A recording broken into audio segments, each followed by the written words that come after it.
Transformers Legacy Dragstrip. As we start our road to Menasor, we kick things off with what seems to be a fairly simple Snutticon, but looks can be deceiving as we give Dragstrip a fresh coat of paint.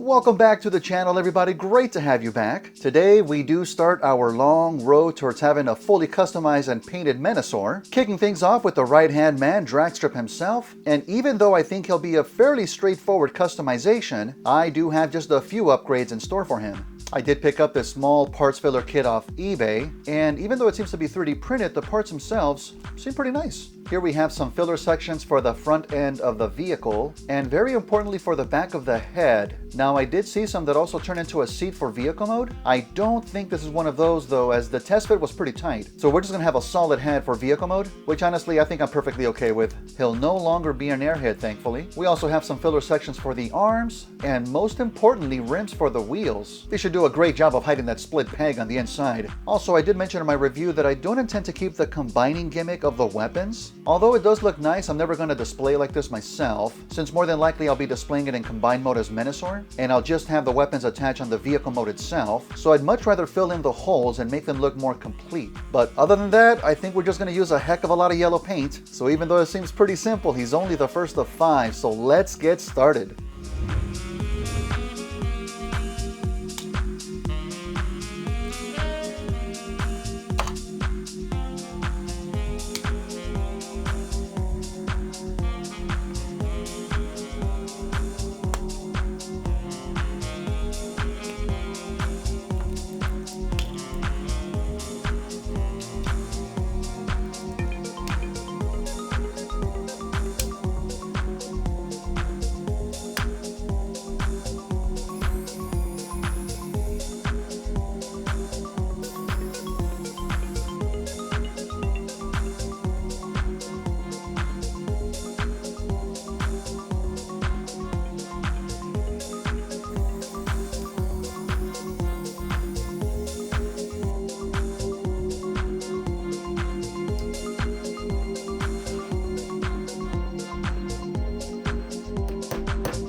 So as I thought, the disassembly was for the most part pretty straightforward. The only part that's a little problematic is the torso area. Even though I did remove the 2 screws here on the back, I couldn't open it up due to the wide pin. Now I leave wide pins alone since they're very difficult to remove, and this one doubly so since there's no exit hole, which means that this piece is staying together. What's tricky is that on the inside, it has a small spring for the disconnection mechanic, which is used in combiner mode. Once I strip the paint from this piece, I'm really gonna have to get the airbrush and just blast as much air as I can to really make sure it's fully dry before I start the repaint process. But hey, other than that, we're on our way.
I'm going to go ahead and get these scrubbed down real good with some all-purpose cleaner, get them cleaned up nice and dry, and we'll start adding some part fillers and making some modifications. So here we have our pieces still pretty much drying. Here I've got some pieces that I went ahead and dried myself with the airbrush, and here we've got our part filler pieces. Now the rims are going to have to be attached at the final assembly because they actually need to go onto the peg that's split up underneath. So we'll do this at the end, but they should still look really nice. And this little piece here is going to attach to the front end of the vehicle. It does have its specific angle on top, so you want to make sure and match that up, just so you don't get them mixed up here.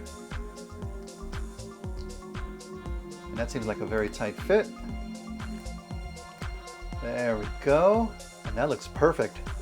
Next up, we have this little piece for the forearms, but one thing I'm noticing is that there wasn't any sanding done whatsoever when removing the stands from the 3D print, so they're really sticking out here. We need to file these down a bit to make sure it's a good fit. And there is a little section sticking up on top, which should match up with the little groove that's on top of the hole there. So it only goes in one way, which is good. And that is a damn perfect fit right there. Very good stuff. I love the design that got added to it too. Love it. And then lastly, we have the tiniest of squares that's gonna go right inside the shoulder area. This one, I'm a little bit afraid because it doesn't have anything to really help us with the orientation. I kind of think it's a perfect square, so let's just try it out.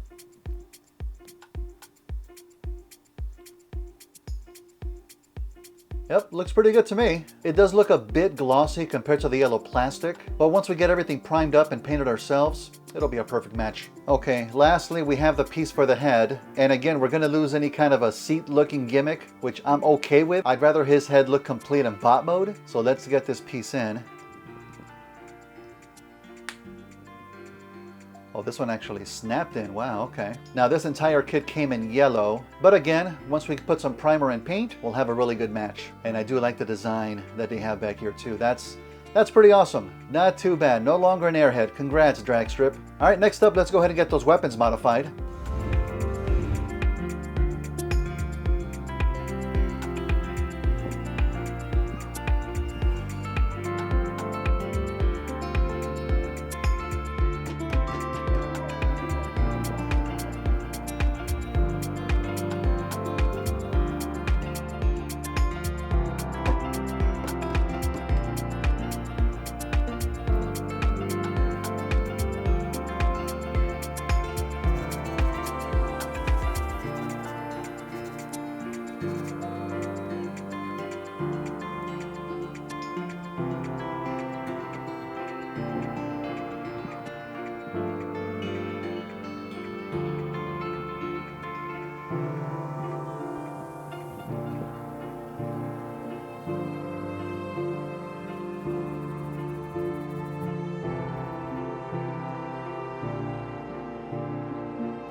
Since we are treating this figure essentially like a model kit, one of the things we're going to do now is to clean up these mold lines that we have on certain parts and try to get them as smooth as possible before getting these pieces masked up and ready for primer.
So let's talk about the head a little bit. I think Hasbro did a great job in updating this G1 design.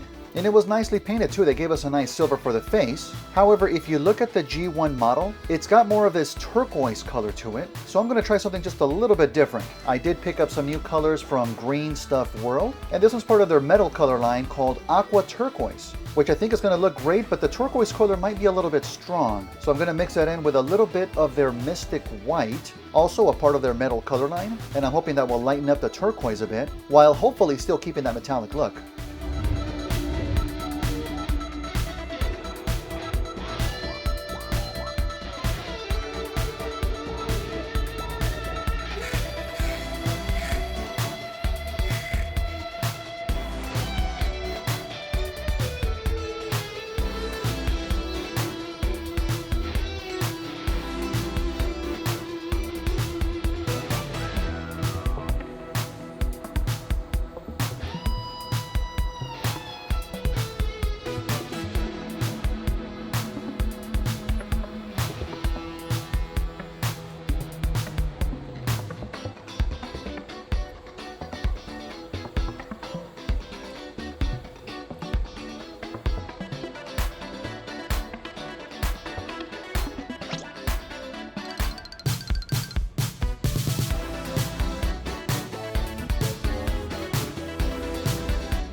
So as I'm masking these sections, once again, getting them ready for the mustard yellow color that we're going to spray paint, I am running just to a slight bit of an issue. So getting the masking tape over the parts that I don't want any paint to get on was not very difficult, but on other sections like the spoiler, which ends up being the feet, it's not going to be so cut and dry here. You can already see how some of the red paint looks a little bit rough, which I'll have to clean up a little bit afterwards. But now to remask it for the mustard yellow around it is going to be equally as challenging. There's a lot of little angles here where the masking tape might not want to stick to, but again, I can always clean it up afterwards. Plus, this section is going to be inside of the bottom of the legs, not quite so visible, so if it's just a little bit rough in there, it's going to be okay. However, this piece is going to be front and center, and I wasn't 100% concerned when I was spray painting the yellow. You can see how it's bleeding a little bit into the part that's going to go mustard yellow, but now that I'm going to paint that second color, I want this to be as clean as possible. I'm still going to apply masking tape to the yellow parts, but I think to get as clean of a mask here as possible, I'm going to now use some micro mask, which I've used once before, and this stuff seems to work pretty good. So let's give this a shot and see how clean of a job we can do.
You know, as seemingly simple as I thought this project was going to be, it still had its challenges. Not that it was particularly difficult, it really wasn't. I think the thing that got me the most was a two-tone color on the body. It is still just mostly a yellow transformer, but some of the parts where we have the mustard yellow, especially right smack in front of the body itself, did require some intricate masking, more than I'm kind of used to myself. And as I did mention before, the parts that are inside of the feet, tough to paint cleanly, but thankfully the leg itself does mostly block that, although I did clean it up, so it doesn't look bad at all. But when I initially spray painted that mustard color onto the pieces, had a bit of a rough look to it, which I don't normally get. I did end up going back and just then brushing a thin coat on top just to kind of smooth it out, and it did overall, but when the light hits it, certain parts just aren't as smooth as I would like them to be. It's nothing detrimental though, but I mean, I notice it, right? That is where the dry brushing and weathering can kind of help to hide that a little bit, but now you know as well, so you know. I do, of course, quite like the subtle improvements we got with those aftermarket parts, especially the rims. I'm extremely happy we no longer have to see those nasty pegs on the inside of the wheels, so they look more complete now. And although the Goodyear decals do look great, I do kind of wish that the curvature of them would have matched the roundness of the wheels. It's not quite there, but it's nearly impossible to find properly sized decals. This is not an actual model kit, so the scale is kind of thrown off. And that set that I bought had so many options, I knew it was going to be my best bet. Still, I'm happy with what we got though. And also just picking out those extra accurate colors for the head helped to give us a more true G1 look. The metallic face now matches the cartoon, and the side helmet parts do have the more orangey color, and we get that candy red for the visor, so it all really just comes together. And there's no way I could avoid adding the Decepticon symbol to bot mode. I love seeing that little symbol right on the shoulder there, that's really good. And because the majority of this guy is yellow, that panel lining throughout the body does a lot of work. It really brings out all the little intricate details that we see on this figure, without looking overly complicated too. But that just speaks to the power of the design overall though. I mean, this was a very well-designed figure. Now, normally what I do for the weathering is I go to the suit color, which is black, but again, on a brightly colored figure such as Dragstrip, you run the risk of having it overpower the yellow or end up with a figure that's overly dark. So instead I went with rust, and that just really helped to darken the yellow in certain parts, almost to make it look like some parts are in shadow a little bit, and it helps to bring out certain angles of the figure too, without actually looking like the figure's rusted up, so that's good. Ironically enough though, I haven't made a test fit as Menasor arm. I mean, we'll leave that for the end. It'll be fine, right? It'll be fine, yes. Hey, you know what? As always, thank you so much for watching. I do appreciate you very much. You can always catch me on the social medias. Links are always down below. Well, maybe not all the social medias. You can also support the channel by just liking and subscribing, leaving a nice comment, that helps. Or become a member of the channel and use some awesome emotes. Or head on over to the merch store for some awesome stuff there. Or check me out on Patreon at patreon.com/hobbieswithjose and choose a tier that's right for you. I mean, you can even divert our road to Menasor with something else. Choice is yours. You can also catch me live on Twitch, where I stream most weekends. Or if you can't catch me live, I do upload them to my second YouTube channel, Hobbies with Jose Gaming. But unless plans change, we're going to continue our road to Menasor. I'm not 100% sure who's next. It's going to be one of two bots. Which one came out first, the white one or the black one? Do leave me a comment, let me know. But I will see you real soon. Take care, everyone.